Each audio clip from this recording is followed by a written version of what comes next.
much of what we do is moved by how we want people to see us.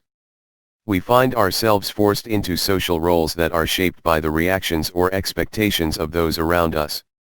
A child will attempt to gain the affection of his parents by exhibiting good behavior.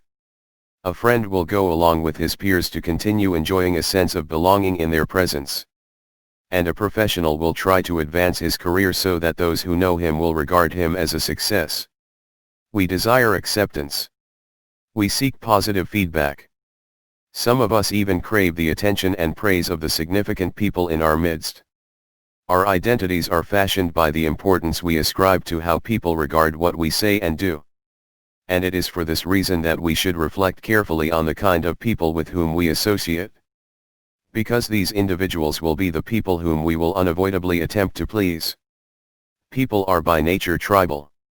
What this means is that once we have identified with a particular group, whether it is based on political views, religious views, or a shared set of interests or values, we will usually attempt to conform to the norms of that group.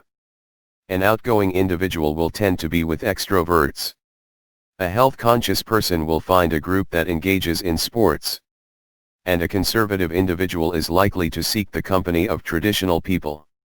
Because of the powerful impact of the groups with which we associate, there is a need to consider the type of people around us. We need to ask ourselves who are the significant people in our lives and how do their expectations affect our view of ourselves and our behavior? When a teen develops an affinity for a group that does nothing but engage in drinking sprees or some other vice, then that person's behavior will be molded by a desire to meet the expectations of that group. This is one reason why joining gangs is risky. Now imagine a person whose sense of belonging is satisfied only by a group of people who engages in criminal activity. It will then be very easy for this individual to eventually conform to what that group does and to find a rationalization for doing so. News of the violence inflicted by such groups often makes us wonder how people can commit such atrocities. Now we know why. And it is because they find it difficult to extricate themselves from these groups since their identities have become dependent on them.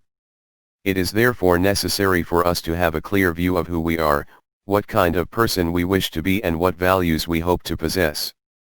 Furthermore, it would be wise to seek out authentic people who will accept our true selves and not for the things we need to do in order to please them.